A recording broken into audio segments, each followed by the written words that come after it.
مجھے احساس ہوتا ہے ان بچوں کا آج، ان نوجوانوں کا آج جن کی مائیں زندہ ہیں، جن کے باپ باحیات ہیں، اور ایسی ایسی شکایتیں ماں اور باپ ہمارے پاس لے کر کے آتے ہیں. کسی بچے نے اپنے باپ کا ہاتھ موڑ دیا، کسی نے اپنی ماں کے گلے پر چھری چلائی، کسی نے چپل پھینکا. یہ اپنے محلوں کی بات بتا رہا ہوں. دیکھنا کچھ گناہ ایسے ہیں جن کی سزا اللہ دنیا میں بھی دیتا ہے اور آخرت میں بھی دیتا ہے. بہت سارے گناہوں کو اللہ چھپا دیتا ہے، بہت سارے گناہوں کو وہ ستار ہے، چھپا دیتا ہے. تم رات کے تنہائی میں جو گناہ کر رہے ہو کس کو پتا ہے؟ چھپا دیا ہے مولا نے. بہت گناہوں پر پردہ ڈال رکھا ہے اور کھولے گا بھی نہیں، انشاءاللہ کھولے گا بھی نہیں. ہاتھ جب وہ ہمارے عیب پر پردہ ڈال رہا ہے تو کل بھی ڈالے گا انشاءاللہ. لیکن کچھ گناہوں کے متعلق کہا گیا یہ سلسلہ وار گناہ ہے. ایک ظلم کسی پر کیا ہے، اس کی سزا تم کو مرنے سے پہلے دیکھنا ہوگا. دوسرے والدین کے ساتھ بدتمیزی کیا ہے تو تجھے دنیا میں وہ دکھائی جائے گی.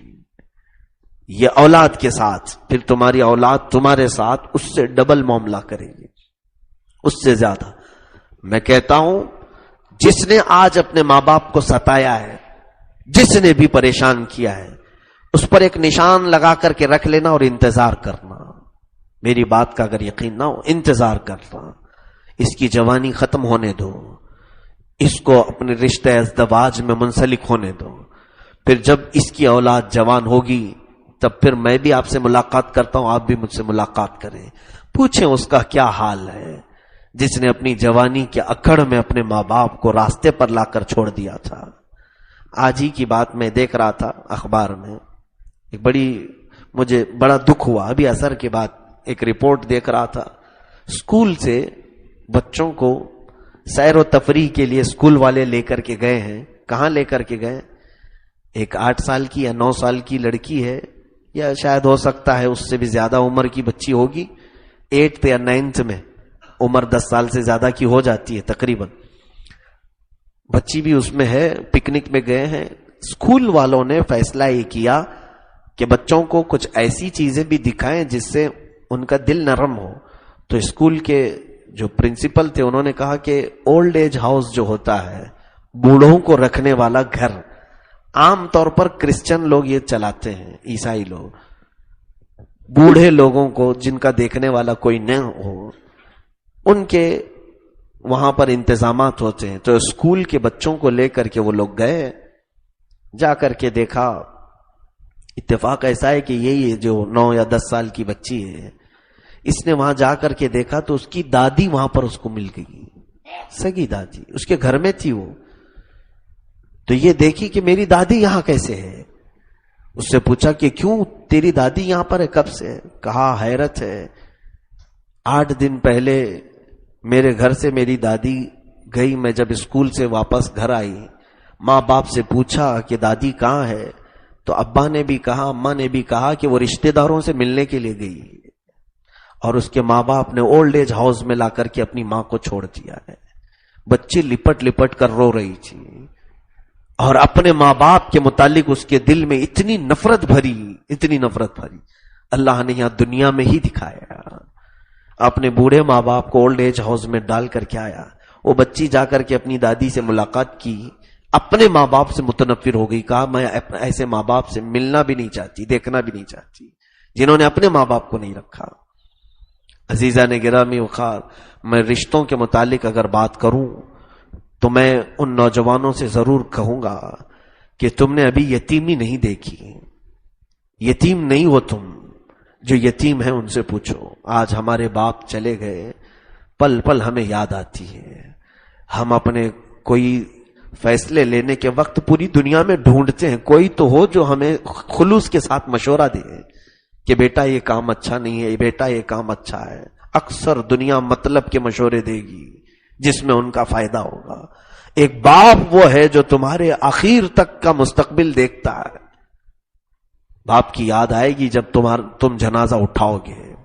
یہ ماں جو تمہارے آنکھوں میں چبھتی ہے، جس دن یہ چلی گئی اور قبرستان جا کر سو گئی، پوری دنیا تم لا کر جمع کرو، وہ ایک ماں کی شکل بھی نہیں لا سکو گے، اس کی مثل بھی نہیں لا سکو گے۔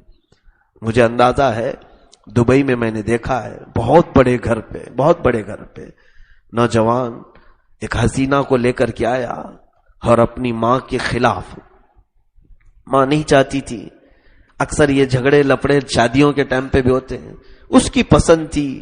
میں نے خود ہی کہا کیوں اس کی پسند میں آڑے آتی ہو، آپ کی عمر ہو گئی، بیٹھو اللہ اللہ کرو، اس کو چھوڑو، شادی کرنے دو۔ شادی کر لیا، شادی کیا، پھر گھر میں ہی رکھا، بہت سارے معاملات ہوئے۔ 1 سال کے بعد میں گیا ہوں تو دیکھا لڑکے کو کچھ زخم ہو گئے، پائلس کی بیماری ہو گئی، بواسیر، اور تکلیف میں اتنا روتا تھا، چلاتا تھا، اور حالت ایسی کہ اس کی بیوی ناک پکڑ کر کے گھر سے باہر بھاگ گئی شوہر سے۔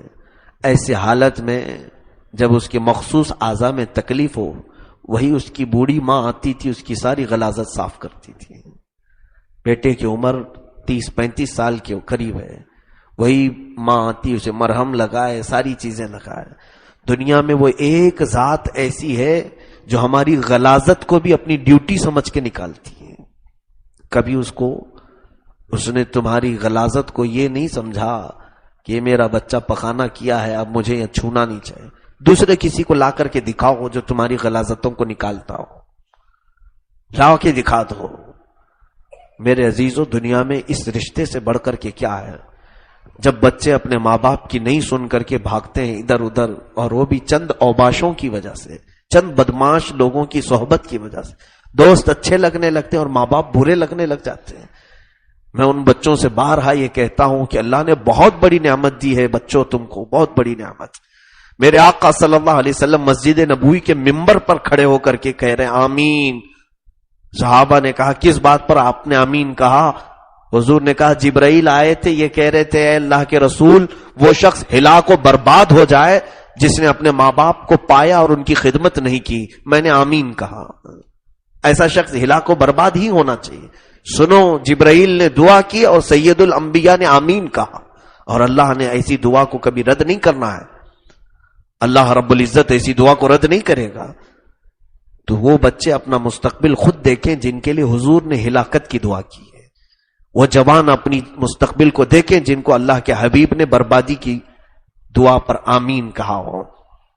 میرے عزیزو، یہاں پر یتیم جو ہیں ان کے تو ماں بھی نہیں ہے، کچھ تو ایسے ہیں، کچھ وہ ہیں جن کے باپ بھی نہیں ہیں، ان کو آپ محسوس نہیں کر سکتے کہ کیسی زندگی ہے۔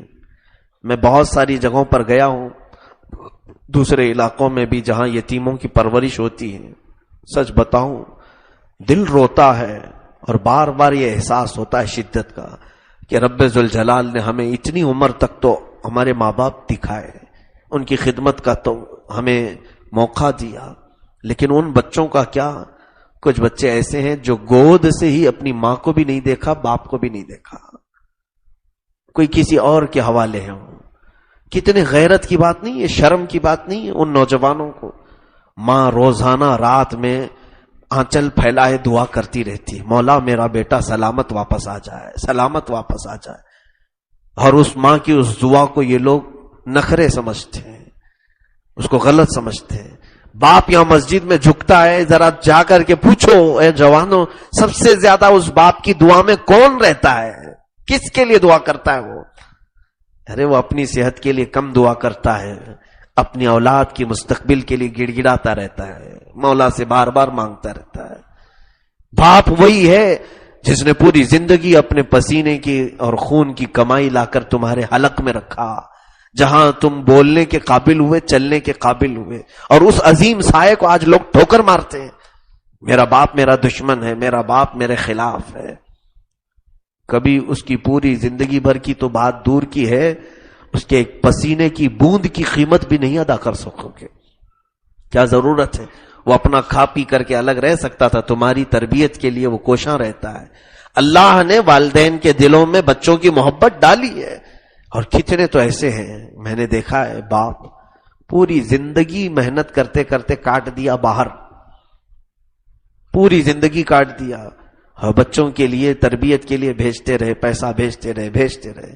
ابھی اس سال حج کے موقع پر ایک صاحب جن کی عمر ابھی 60 سال کے قریب ہے، بڑھاپا آ گیا ہے، ہڈیاں جواب دے رہی ہیں، اب بھی کما رہے ہیں. پوچھا کتنے سال سے ہو؟ کہا تقریباً 32 سال ہو گئے سعودی میں ہوں. 32 سال گویا کہ تم نے تو اپنی آدھی عمر یہاں نکال دی. ہاں اولاد کے لیے، تاکہ وہ میری طرح مشقت نہ اٹھا سکے، میں اتنا ان کے لیے کر جاؤں کہ میری طرح ان کو محنت نہ کرنا پڑے. میں کہا دنیا کا ہر باپ یہی سوچتا ہے. میں نے جو اسٹرگل کیا میرا بچہ ویسا نہ کرے، میرا بچہ اور آرام سے رہے. اور یہاں بچوں کو اتنی بدتمیزی ہے کہ وہ اپنے باپ کی سوچ کو مطلبی سمجھتے ہیں. تمہیں وہ آرام سے کھلا رہا ہے، پلا رہا ہے، ساری چیزیں، تو چربی زیادہ آ جاتی.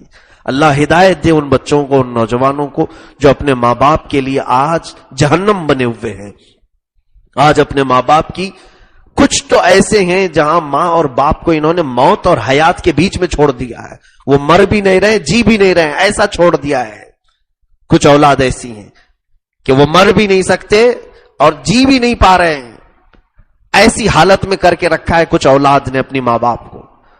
قیامت کے دن سخت ترین عذاب میں وہ مبتلا ہوں گے، اور دنیا میں بھی اللہ ان کی اولاد کے ذریعے سے انہیں دکھائے گا، ان کی اولاد کے ذریعے سے اس سے زیادہ سخت ترین چیزیں دکھائے گا. ایک آخری بات سن لو، اگر دعائیں قبول نہیں بھی ہوتی ہیں، تمہاری ماں اور تمہارے باپ جس حالت کے بھی ہوں، جیسے عمل کے بھی ہوں، ایک بار ان کے قدم چھو کر اللہ سے مانگ لینا. دیکھنا اگر اللہ نے دعا قبول نہ کی تو پھر بتاؤ. کیونکہ بخاری شریف میں اللہ کے حبیب صلی اللہ علیہ وسلم فرماتے ہیں 3 نوجوانوں کا وہ واقعہ کہ وہ لوگ سفر پہ تھے تو اچانک پہاڑ کی ایک چٹان آ کر گر گئی، بند ہو گئے، وہ لوگ نکلنے کا کوئی راستہ نہیں تھا، اور پہاڑ کی چٹان کو ہٹا کیسے سکتے تھے، پھنس گئے تھے. اس میں ہر ایک نے ایک دعا کی تھی. ایک ہی دعا میں بتا رہا ہوں بس. ایک نوجوان نے سجدے میں گر کر کہا، مولا میری بوڑھی ماں تھی اور میں گھر پر رات کو لوٹتا تھا کما کر کے، تو میں جب تک اپنی ماں کو کھلاتا نہیں تھا خود نہیں کھاتا تھا، وہ میرے انتظار میں رہتی تھی. ایک رات ایسا ہوا کہ میں آیا، تاخیر ہو گئی، میری ماں سو گئی، میں خود ہی پکاتا تھا، روٹیاں چور کر ماں کو کھلاتا تھا. بچے میرے بھوکے تھے، سارے بچے کہنے لگے ابا کھانا لے لو. میں نے کہا اماں نہیں کھائی ہے، ہم میں سے کوئی نہیں کھائے گا. اور کھانا لے کر کے ماں کے سرانے پر کھڑا رہا. صبح ہو گئی، ماں نہیں اٹھی، اور کسی بچے کو کھانا بھی نہیں ملا، نہ وہ خود کھایا. وہ کہتا ہے اے رب ذوالجلال، میں نے یہ صرف تیری رضا کے لیے کیا تھا، تو نے ماں اور باپ کے ساتھ اچھے سلوک کا حکم دیا.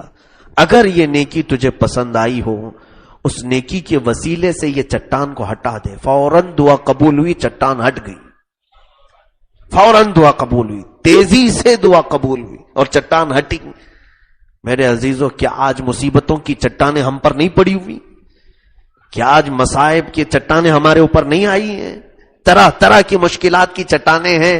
ان چٹانوں کو ہٹانا ہو تو ایسی کوئی تمہارے جھولی میں نیکی ہونی چاہیے جو تم نے خالص اللہ کی رضا کے لیے اپنے ماں باپ کے ساتھ کیا ہو.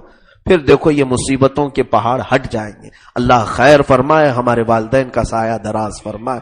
یتیمی اور یتیموں کے ساتھ مولا حسن سلوک کی ہمیں توفیق عطا فرمائے. وآخر دعوانا ان الحمد للہ رب العالمین.